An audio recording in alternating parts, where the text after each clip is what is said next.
ओम नमः नमो अर्हन्ताणं नमो सिद्धाणं नमो आयर्याणं नमो उवज्झायाणं नमो लोहे सत्त्वसाहुणं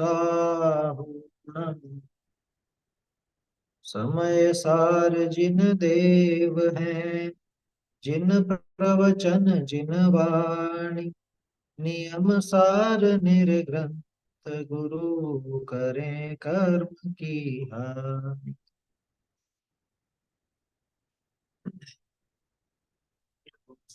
देव शास्त्र गुरु पूजन अपन देख रहे थे। इसमें 12 भावनाएं भी हैं जयमाला में। 12 भावनाओं की चर्चा अपनी हो गई। इसके आगे का विषय अपने को देखना है, जिसमें देव शास्त्र गुरु इन सबका कैसा क्या स्वरूप है, और हमारी इनके संबंध में कैसी मान्यता रहती है, या हम क्या भूल करते हैं। ये सारी बात इसके अंदर आएगी। पहले छंद बोल लेते हैं अपन।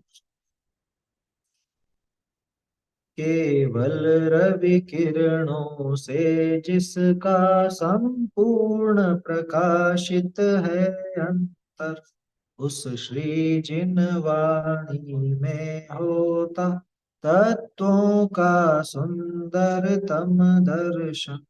सदर्शन बोध चरण पथ पर अविरल जो बढ़ते हैं मुनिगण, उन देव पर आगम गुरु को शत शत वंदन, शत शत वंदन। क्षण भर निज रस को पी चेतन मिथ्या मल को धो देता है। काशायिक भाव विनष्ट किए निज आनंद अमृत पीता है। अनुपम सुख तब विलसित होता, केवल रवि जगमग करता है। दर्शन बल पूर्ण प्रकट होता, यह ही अरहंत अवस्था है। यह अर्घ्य समर्पण करके प्रभु निज गुण का अर्घ्य बनाऊंगा, और निश्चित तेरे सदृश प्रभु अरहंत अवस्था पाऊंगा। भववन में जी भर घूम चुका, कण कण को जी भर भर देखा। मृग सम मृग तृष्णा के मुझको मिली देखा। झूठे जग के अपने झूठी नदी सब छाए। तन जीवन यौवन अस्थिर है, क्षण भंगुर पल में मुरझाए। सम्राट महाबल सेनानी उस क्षण को टाल सकेगा क्या। अशरण मृत काया में हर्षित निज जीवन डाल सकेगा क्या। संसार महादुख सागर के प्रभु दुखमय सुख आभासों में, मुझको न मिला सुख क्षण भर भी कंचन कामिनी प्रासादों में। मैं एकाकी एकत्व लिए, एकत्व लिए सब ही आते। तन धन को साथी समझाता, पर ये भी छोड़ चले जाते। मेरे न हुए ये मैंन से अति भिन्न खंड निराला। निज में पर से अन्यत्व लिए, निज समरस पीने वाला।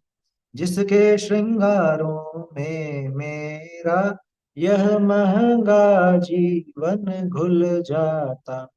अत्यंत अशुचि जड़ काया से इस चेतन का कैसा नाता। दिन रात शुभाशुभ भावों से मेरा व्यापार चला करता। मानस वाणी और काया से आश्रव का द्वार खुला रहता। शुभ और अशुभ की ज्वाला से झुलसा है मेरा अंतःस्थल।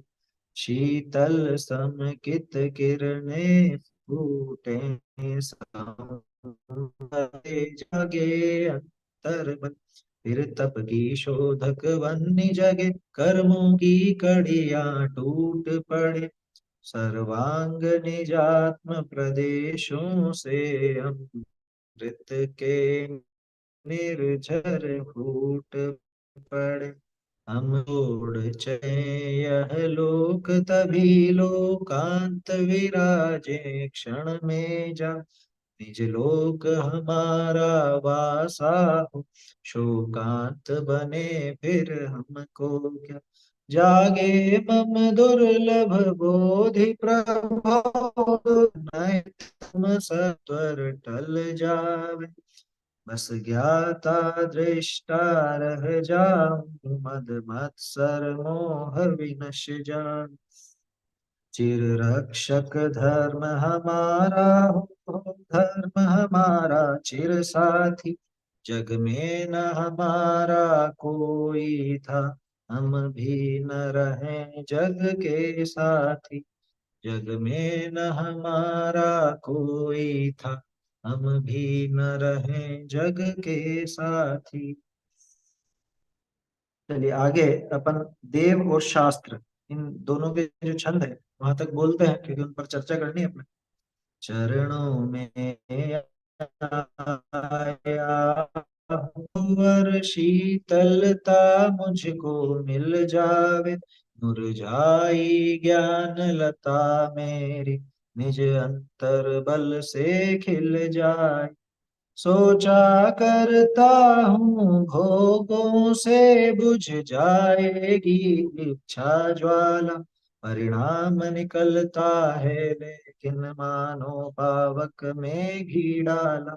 तेरे चरणों की पूजा से इंद्रिय सुख को ही अभिलाषा। अब तक न समझ ही पाया प्रभु सच्चे सुख की भी परिभाषा। तुम तो भिखारी हो प्रभु और जग में रहते जग से न्यारे। अतएव झुके तव चरणों में जग के माणिक मोती सारे। स्याद्वाद मई तेरी वाणी, शुभ नय के झरने झरते हैं। उस पावन नौका पर लाखों प्राणी भव वारिधि तैरते हैं। चलिए अभी यहीं तक देखेंगे अपन। जब 12 भावनाएं भाली और यहाँ संसार शरीर भोग इत्यादि से इसको विरक्ति आई, तो इस विरक्तता में फिर इसको देव शास्त्र गुरु ही शरण नजर आता है। देखो वास्तविक शरण तो भी इसको मिल गई अपने आत्मा की, लेकिन आत्म स्वरूप को बताने वाला कौन, आत्म स्वरूप को समझाने वाला कौन, सच्चे देव शास्त्र। इसलिए सच्चे देव शास्त्र गुरु की भक्ति भी इसको आती है। अब समस्या क्या है, भक्ति आती है, अगर सच्चा भक्त होगा तो सही सही भक्ति आएगी। लेकिन अगर सच्चा भक्त नहीं है, उसका स्वरूप सही से नहीं समझा है, तो उनकी भक्ति करके भी ये लौकिक अभिलाषाओं की ही पूर्ति करना चाहता है। जैसा कि यहाँ पे दिखा है, चरणों में आया हूँ प्रभुवर। हे प्रभु, मैं आपके चरणों में आ गया हूँ। प्रभु वर, वर भी लगाए दे प्रभु के साथ, वर, वर माने श्रेष्ठ। प्रभुओं में प्रभु आप ही हो, और कोई प्रभु है ही नहीं जगत। जैसे चरणों में आया हूँ प्रभु, हे प्रभु, मैं आपके चरणों में आ गया हूँ, चरणों की शरण में आ गया हूँ। शीतलता मुझको मिल जाए। ये आज तक तो झुलस रहा था, अभी पीछे बात निकली थी ना, शुभ और अशुभ की ज्वाला से झुलसा है मेरा अंतस्थल। कि जगत में जितनी भी वस्तुएं हैं, जगत में जितने भी कार्य हैं, उनसे तो अपन झुलसते ही हैं। निरंतर वहां पे दुख ही दुख है। जगत के किसी कार्य में हमको वास्तव में सुख मिला नहीं, झुलसते ही रहे। इसलिए अब आपके चरणों में आया हूं, किस भावना से कि अनादिकाल से जो ये पाप का ताप मुझको लग रहा था, ये पाप की झुलसन थी, इस झुलसन से बच जाऊं और थोड़ी शीतलता मुझको आपसे प्राप्त हो जाए। हे प्रभु, आप ही देने वाले, क्या कहें अपन, जैसे चंद्रमा है, चंद्रमा शीतलता देता है, ऐसे हे प्रभु, आप ही शीतलता देने वाले हो इस विश्व में, और कोई मुझे शीतल करने वाला नहीं। ये जो जलन है पाप की, ये जो दाग लग रहा है, दाह लग रही है, पाप का ताप है, इसको आप ही नष्ट कर सकते हैं, आप ही वो शीतलता मुझे दे सकते हैं। मुरझाई ज्ञान लता मेरी, ये मेरी ज्ञान की लता, ये मुरझाई हुई है। ज्ञान रूपी लता देखो, गर्मी पड़ती है ना, जब भयंकर गर्मी पड़ती है, सब लताएं वगैरह सब सूख जाती है। देखा होगा आपने, अगर थोड़ा बहुत पौधों का आपको ज्ञान होगा तो, कि गर्मी के मौसम में ये जो लताएं हैं बिल्कुल ऐसी सूख जाती है, इनके पत्ते भी मुरझा जाते हैं, मुरझा जाती है पूरी तरह से। बारिश में वो लताएं हरी भरी होती है, बारिश के मौसम में। गर्मी के मौसम में तो बहुत हालत खराब हो जाती है। अब मेरी जो ज्ञान की लता थी, ज्ञान रूपी लता थी, इस पाप के ताप से, मिथ्यात्व के ताप से अनादिकाल से मुरझाई हुई ही पड़ी थी। इसमें कुछ रस बचा ही नहीं था, सारा रुक चुका था इसमें। लेकिन अब आप जो मुझे उपदेश देंगे, आप जो अमृत पान कराएंगे, उससे मेरा अंतर बल जागृत होगा, और उस अंतर बल के सहारे ये मेरी ज्ञान की बेल फिर से हरी भरी हो जावे, ये मेरी भावना है। पीछे बात भी आई थी ना, सर्वांग निजात में प्रदेशों में अमृत के निर्झर फूट पड़े, उसके ऊपर बात थी। मैं झुलस रहा था, झुलसा है मेरा अंतस्तल, कि राग द्वेष की आग में तो झुलस रहा था, और इधर अमृत पान से अब वो झुलसन दूर हो। ऐसी बात यहाँ पे भी, कि मेरी ज्ञान लता मुरझाई थी।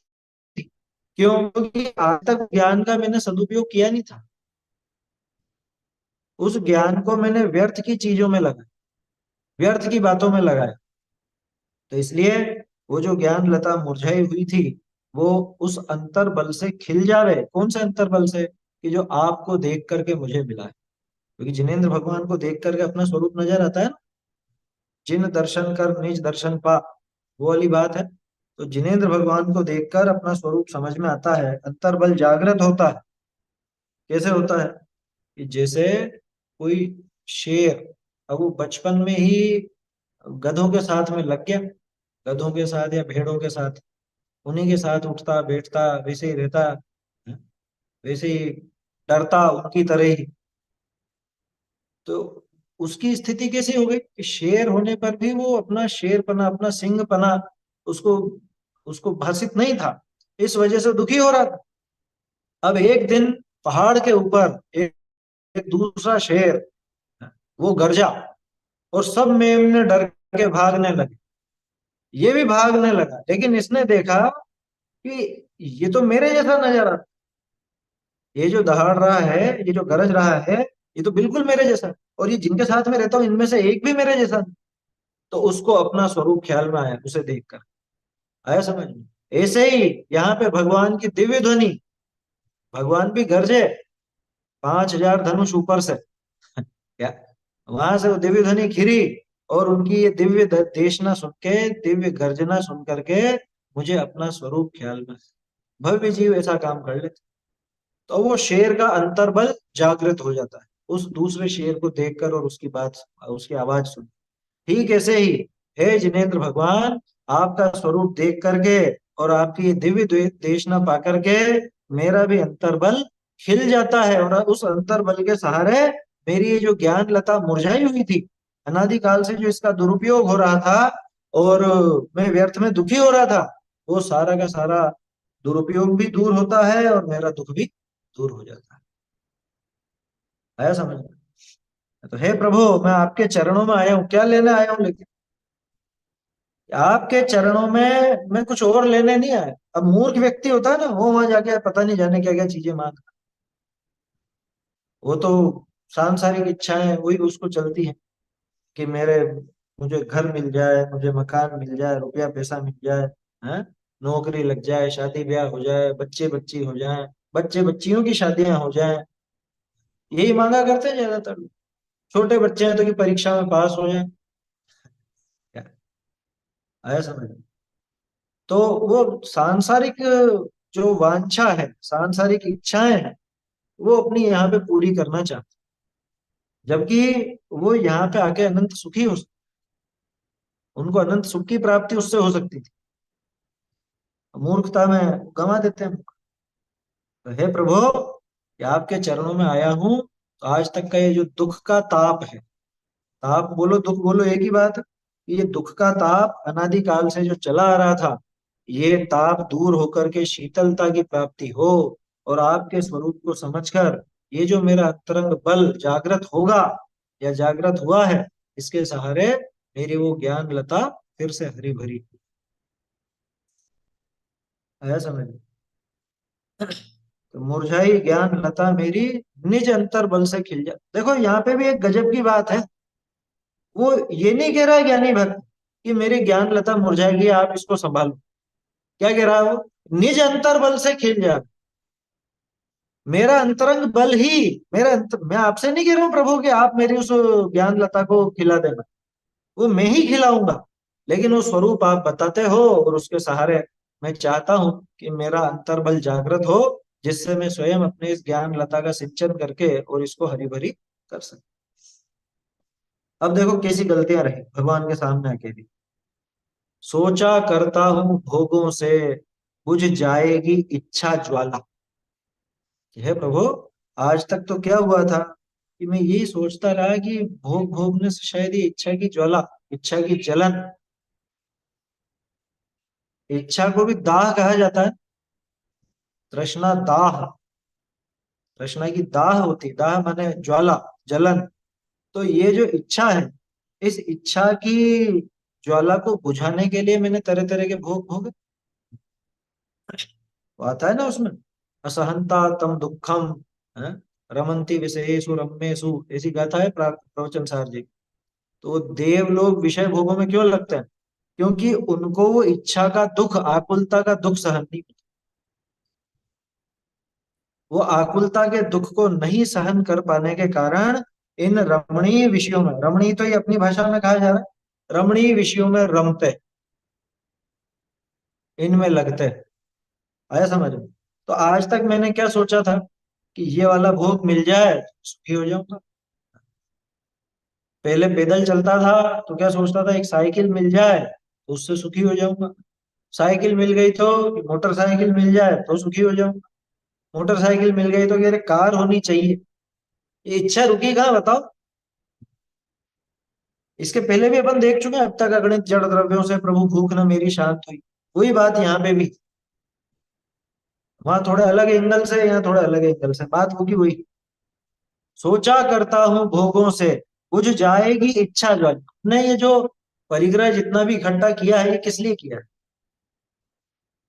हमको किसी भी चीज की इच्छा होती है तो उसके प्रति मन में एक आकुलता बनी रहती है, जब तक वो वस्तु नहीं मिले तब तक ये परेशान होगा। और वो वस्तु मिल जाती है तो अब वो वाली आकुलता कम हुई, तो इसको लगता है कि अब मैं सुखी हूँ। जबकि ईमानदारी से सोचिए, क्या वास्तव में किसी भी विषय भोग को भोग करके इच्छा ज्वाला मिटी है? आज तक विचार करके देखिए, अगर मिट गई हो तो। नहीं मिटी, लेकिन कभी भी वो इच्छाओं की ज्वाला मिटी ही नहीं।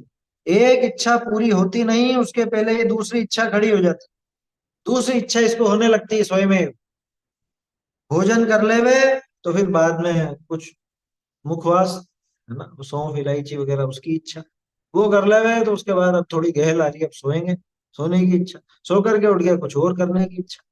सुबह से लेकर रात तक इसके जितने भी काम होते हैं, इस इन इच्छाओं की पूर्ति के लिए ही तो होता है। तो क्यों, क्यों करना चाहता है इच्छाओं की पूर्ति? इच्छाएं पूरी हो जाएंगी, भोग मिट मतलब इन भोगों को भोग कर इच्छा पूरी होएगी तो इच्छा की ज्वाला मिट जाएगी। लेकिन आज तक मिटी क्या?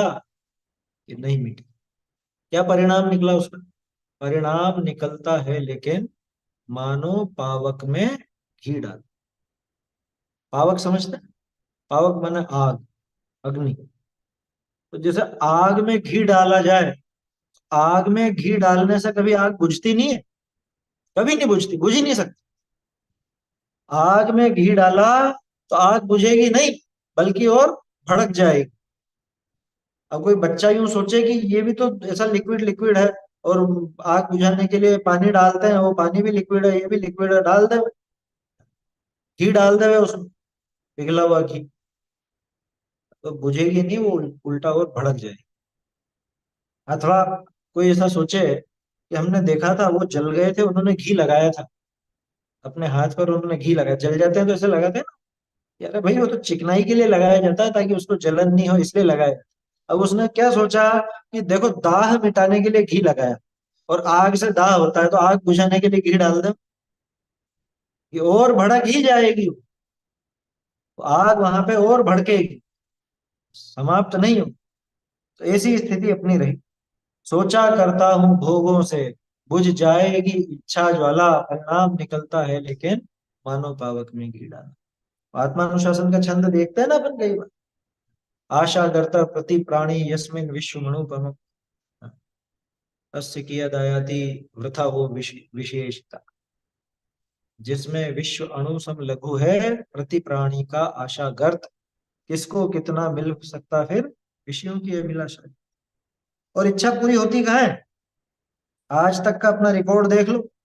भोजन की इच्छा हुई, भोजन कर लिया, मिट गई इच्छा। हम्म? भोजन की इच्छा मिट गई क्या? सुबह किया था, अब सुबह के बाद फिर वो रात को, शाम को फिर भूख लग, शाम को किया तो फिर सुबह भूख लगे। ये इच्छा मिटती कहाँ है इसकी? इच्छा मिटती ही नहीं है। मानो पावक में घी डाला। बताऊं कैसे घी डाला? जैसे मान लो आपने, आपको कुछ एक विशेष पदार्थ खाने की इच्छा, भोजन पे उदाहरण लेते हैं। कोई एक वस्तु ऐसी आपको भोगने की इच्छा हुई कि ये बनाए आज तो, ठीक है ना? अब वो बना भी लिया, खा भी लिया, लेकिन अभी थोड़ा मजा नहीं है, इस बार थोड़ा सा स्वाद पिछली बार से हल्का रह गया था, अब की बार थोड़ा सा और अच्छा बनाएंगे। तो फिर उसके लिए वो थोड़े दिन बाद फिर से वापस वही प्रक्रिया, देखिए अब की बार और अच्छा बनाएंगे, कि इस बार तो ऐसा करेंगे, इस बार ऐसा करेंगे। वो इच्छा पूरी कहाँ होती है?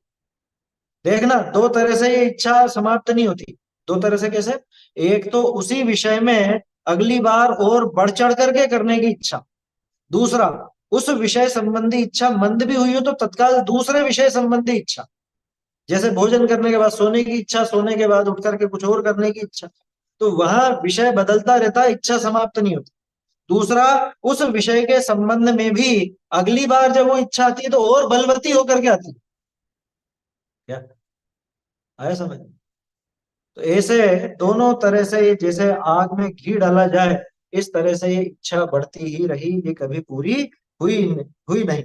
और मैं सोचता रहा कि ये विषय भोग की इच्छा हो रही है, ये विषय भोग भोग लूं तो इच्छा पूरी हो जाए, हाँ? या इच्छा से मुझे ये जो आकुलता है, आकुलता नष्ट हो जाएगी। भैया ये आकुलता तो तभी नष्ट होगी जब इच्छाओं का अभाव हो। और इच्छा का अभाव इच्छानुसार भोग भोगने से नहीं होता, बल्कि इच्छा का पैदा नहीं होना, वही इच्छा का अभाव है। मैंने क्या सोचा? मैंने सोचा कि ये जैसी इच्छा हो रही है उस अनुसार प्रवर्तन कर लूं तो वो इच्छा मिट जाएगी, आकुलता मिट जाएगी। वो आकुलता मिट जाएगी, लेकिन आकुलता वैसे मिटती नहीं। समझ में आ रही है बात?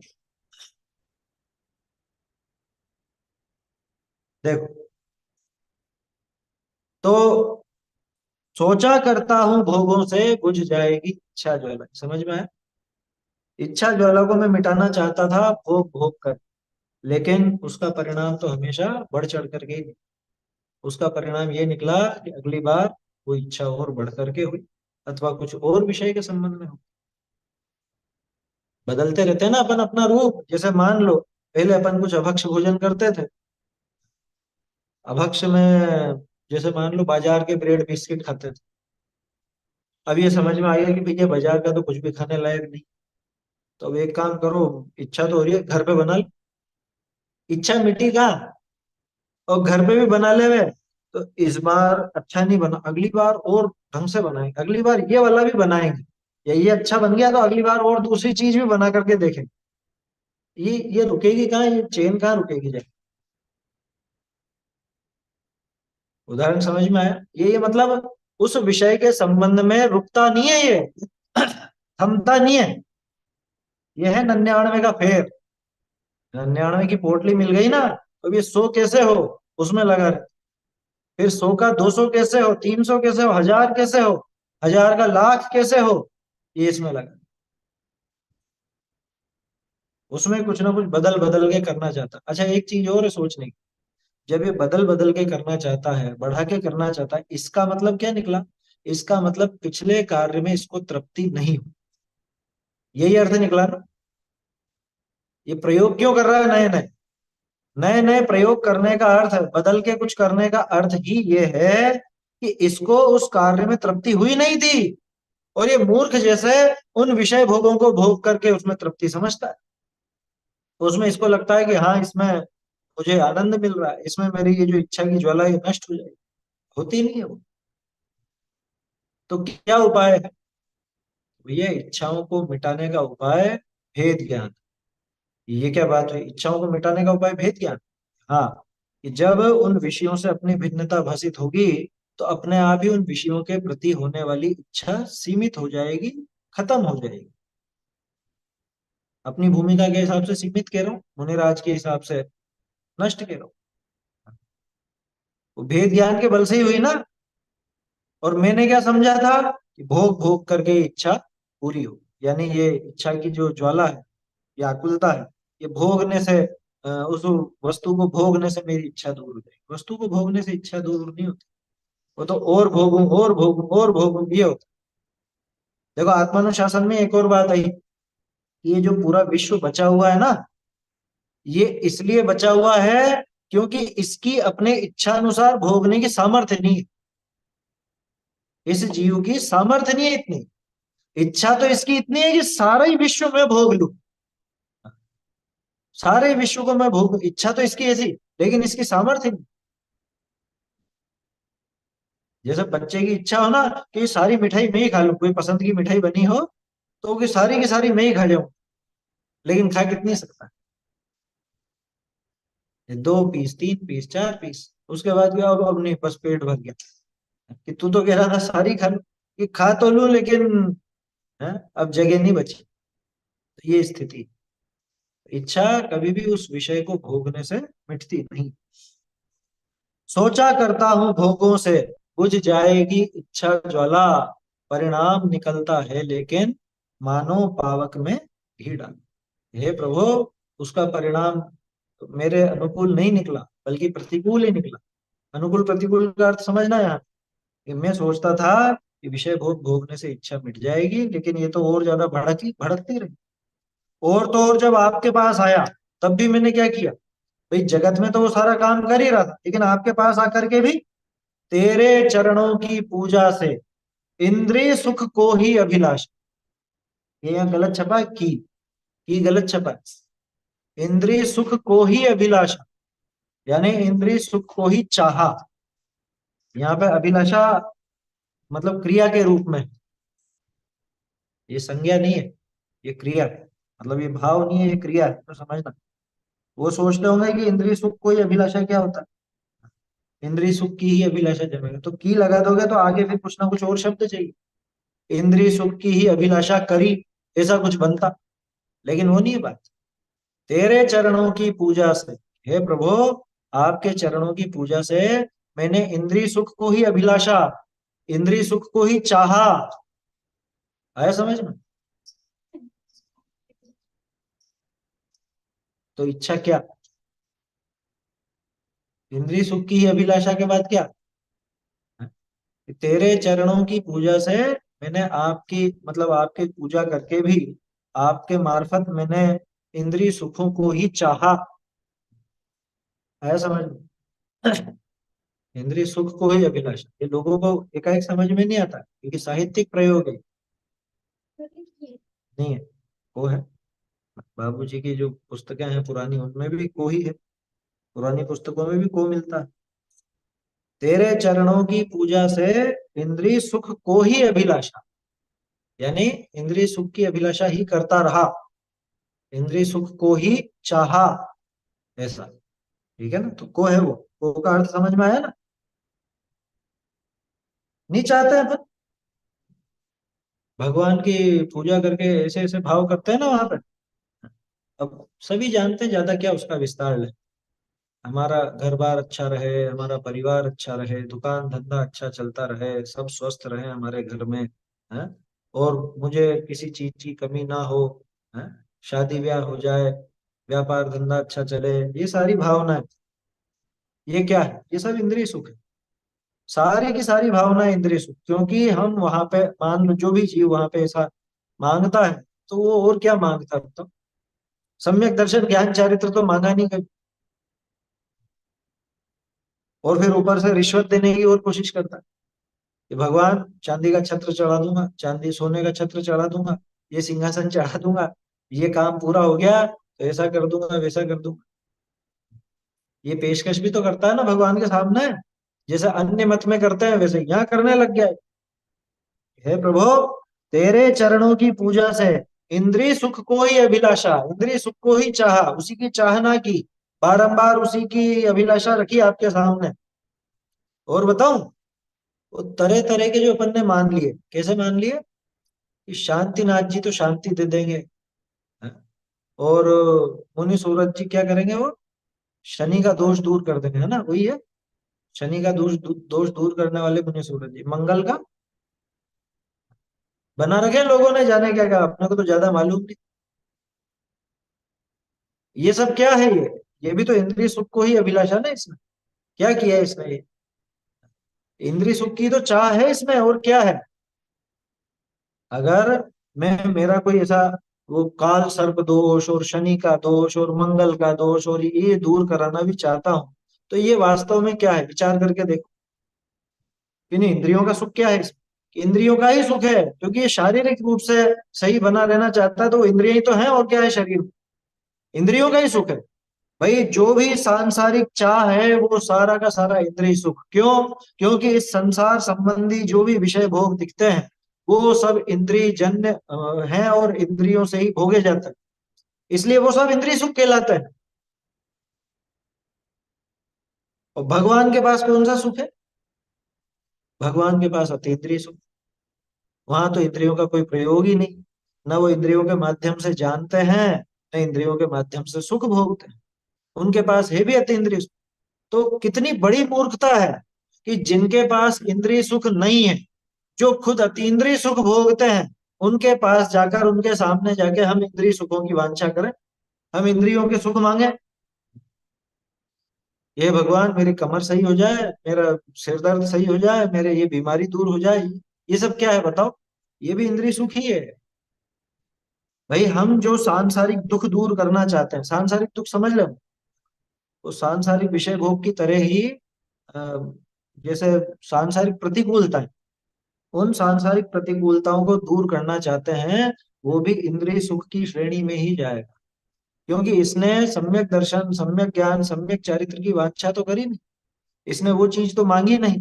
हालांकि ध्यान रखना, वो भी मांगने से नहीं मिलती है, सम्यक दर्शन ज्ञान चारित्र भी मांगने से नहीं मिलता।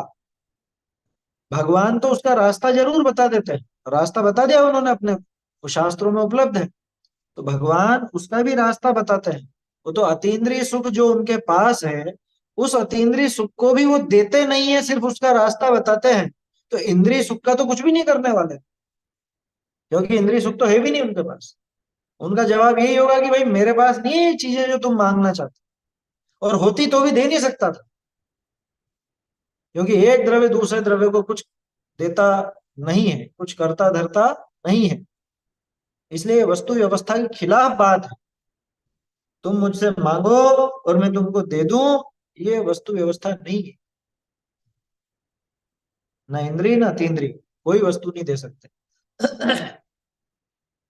तेरे चरणों की पूजा से इंद्रिय सुख को ही अभिलाषा, हे प्रभु, आपके चरणों की पूजा से मैं इंद्रिय सुख को ही चाहता रहा, इंद्रिय सुख की अभिलाषा करता रहा, अब तक न समझ ही पाया प्रभु सच्चे सुख की भी परिभाषा। हे प्रभु, लेकिन मैं आज तक समझ ही नहीं पाया कि सच्चा सुख कैसा होता है। इंद्रिय सुख को ही चाहता रहा, इंद्रिय सुख की अभिलाषा करता रहा, और आज तक असली सुख नहीं समझ पाया। देखो, असल में बात यह है कि अगर असली सुख की परिभाषा, यानी कि असली सुख का स्वरूप, परिभाषा का अर्थ स्वरूप, सच्चे सुख का स्वरूप इसको पता होता, इसको मालूम चलता, विकल्पों में भी मालूम चलता, तो ये कम से कम भगवान के सामने ऐसी ऊट पटांग अर्जियां तो नहीं लगाता,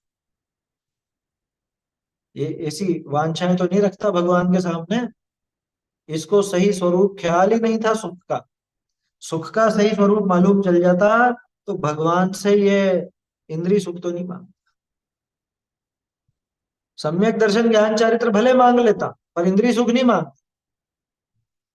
और बाद में समझ में आती है, तो सम्यक दर्शन ज्ञान चारित्र भी मांगने की चीज नहीं है, तो फिर वो भी छोड़ता वैसा मांगना। देखो, सामान्य रूप से भगवान का जब गुणगान किया जाता है, तो उसमें व्यवहार से ऐसा आरोपण भी किया जाता है कि हे प्रभु, ये सब अनुकूलता आप ही ने दी, ये सारी सुख सुविधाएं आप ही ने दी है, आपने ही, आता है ना, अपुत्रीन को तुम पुत्र भले पुत्र कीने, हैं, और जाने क्या क्या, वो सब व्यवहार से चलता है।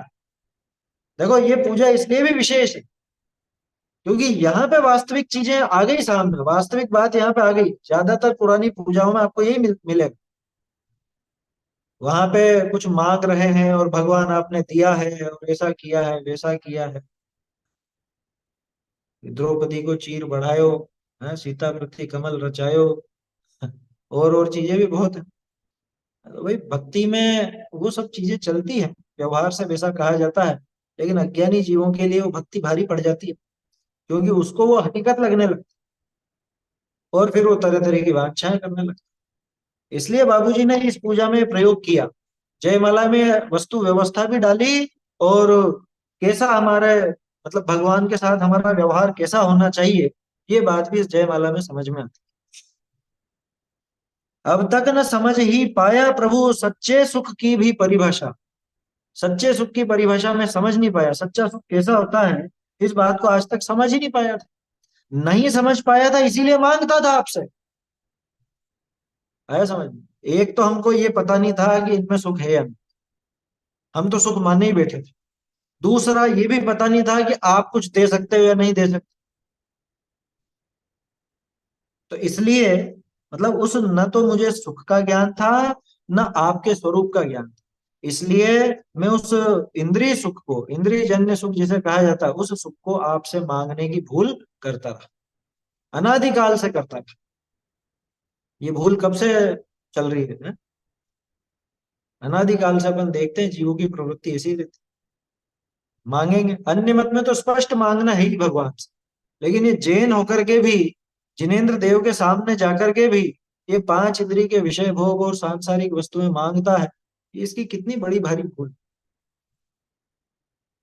तो ये समझ में आया, तेरे चरणों की पूजा से इंद्रिय सुख को ही अभिलाषा, अब तक न समझ ही पाया प्रभु सच्चे सुख की भी परिभाषा। तुम तो अविकारी हो प्रभु, ये अब हकीकत आ गई।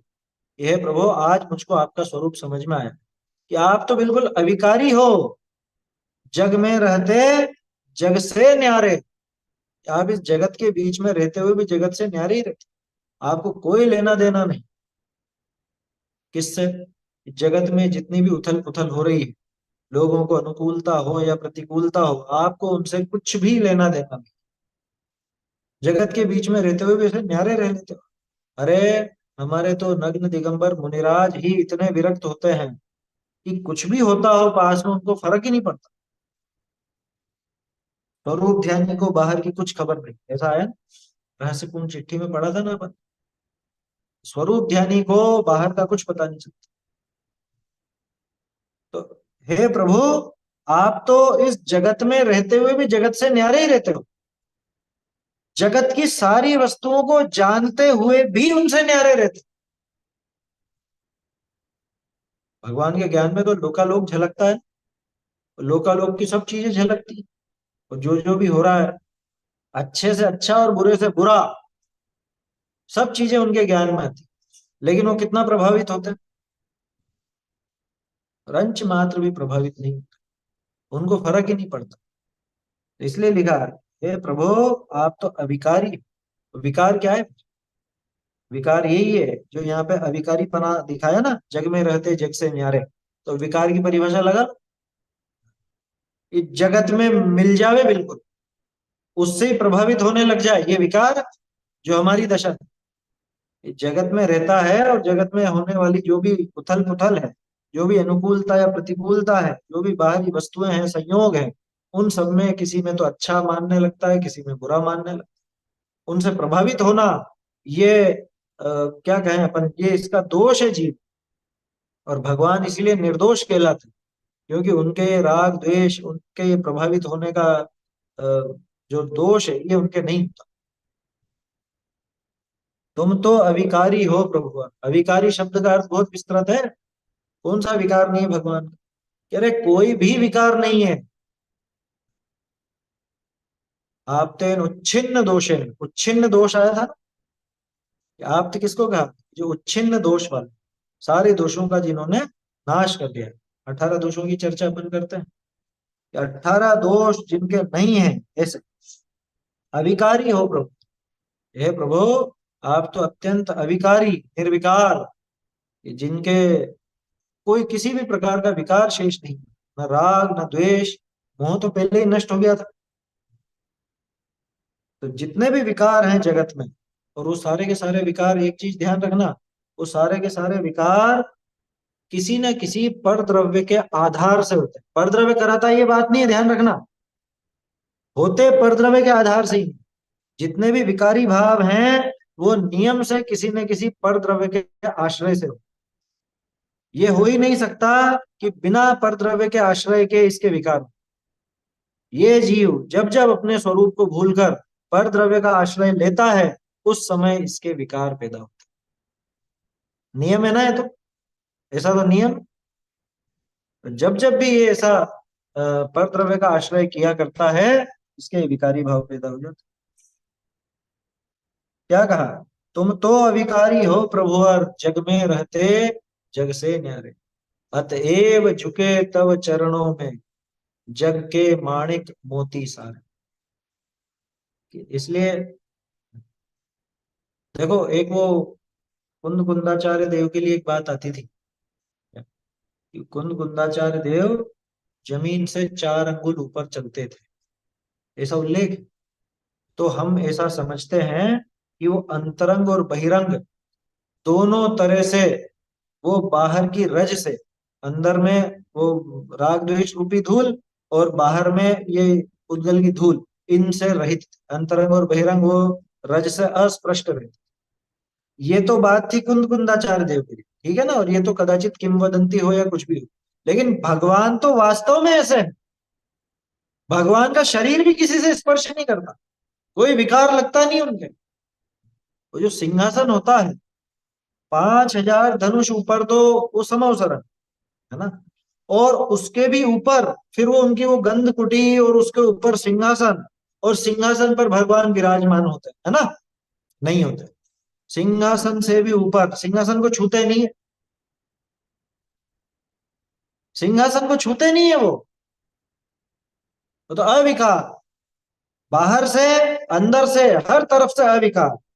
तुम तो अविकारी हो प्रभु, और जग में रहते जग से न्यारे।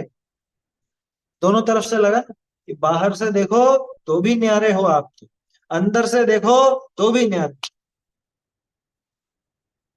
ज्ञान की तरफ से देखो तो भी न्यारे, इस सारे जगत को जानते हुए भी बिल्कुल न्यारे। सकल ज्ञेय ज्ञायक तदपि निजानंद रसनीत। ये सारे समस्त लोकालोक को जान रहे हैं, फिर भी लीन किसमें हुए? ज्ञान निजानंद में, अपने आनंद में ही लीन है। तो वहां से भी, मतलब उस ज्ञान की तरफ से देखा जाए तो भी आप तो जग में रहते जग से न्यारे। बोलिए।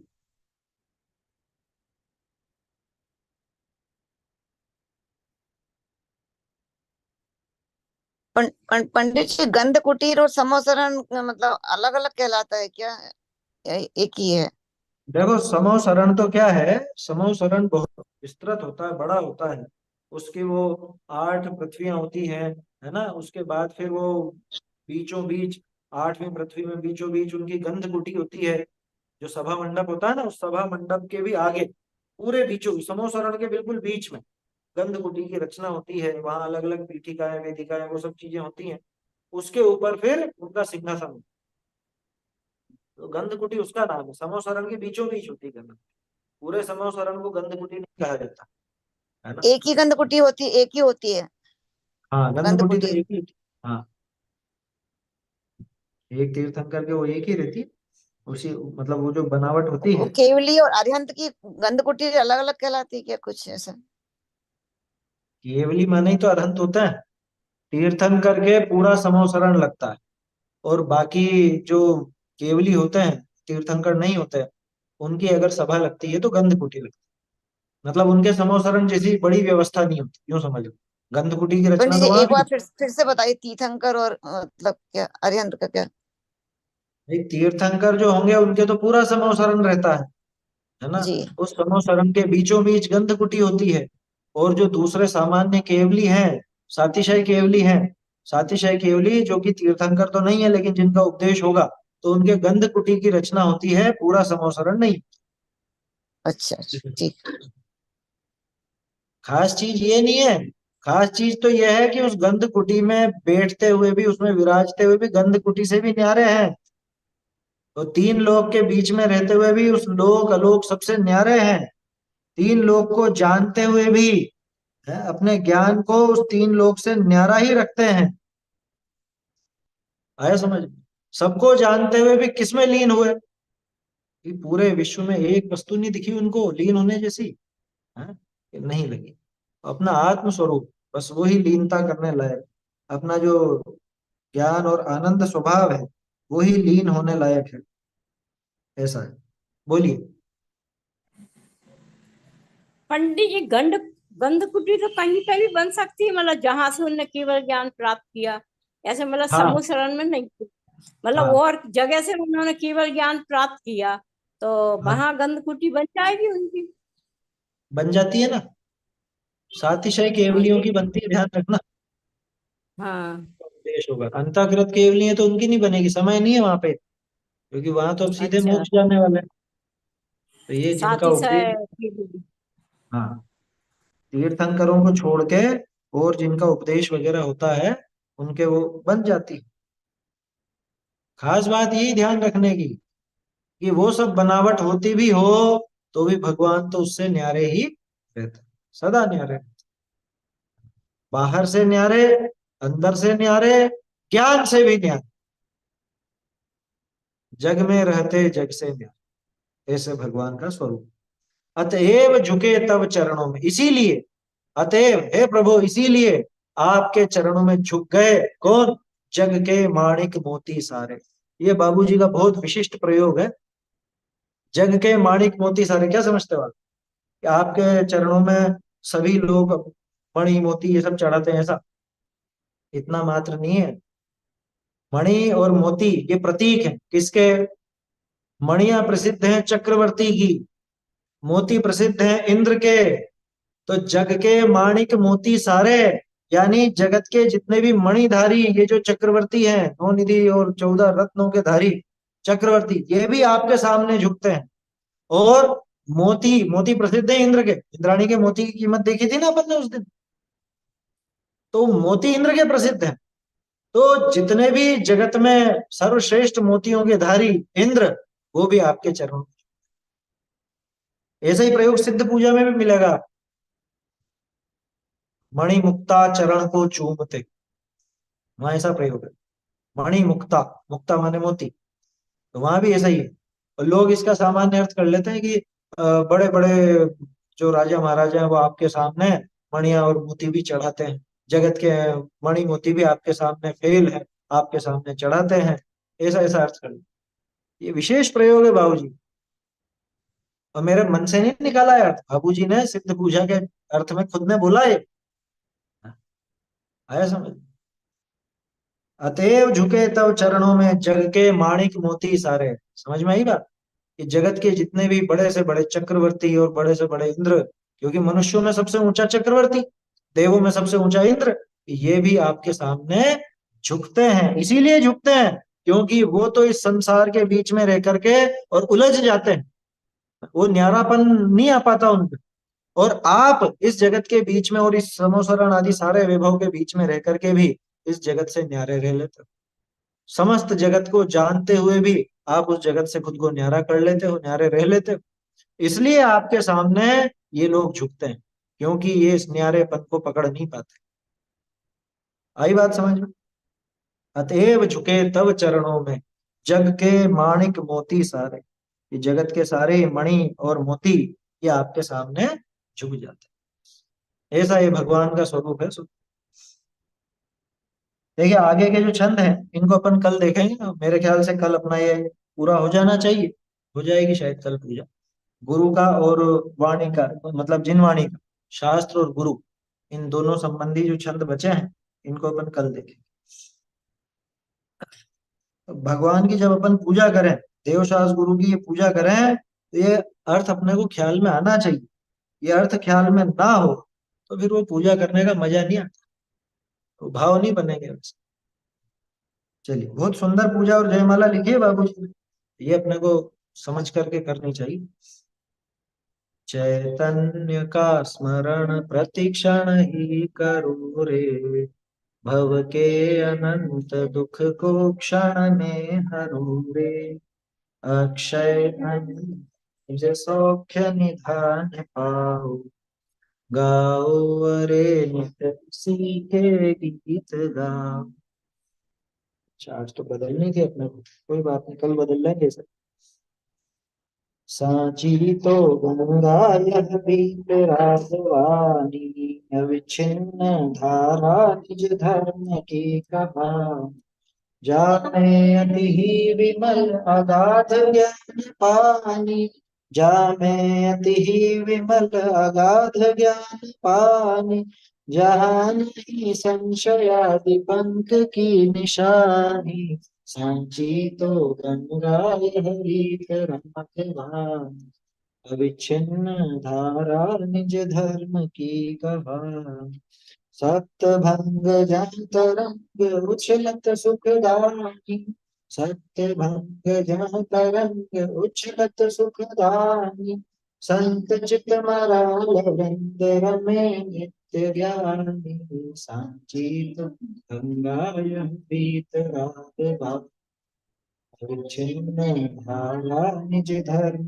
की कहानी, जाके अवगाहन ते शुद्ध होय प्राणी, जाके अवगाहन ते शुद्ध होय प्राणी, भाग चंद निहचे घट माहिया प्रमाणी, सांची तो गंगा यह रीत रात, अविच्छिन्न धारा निज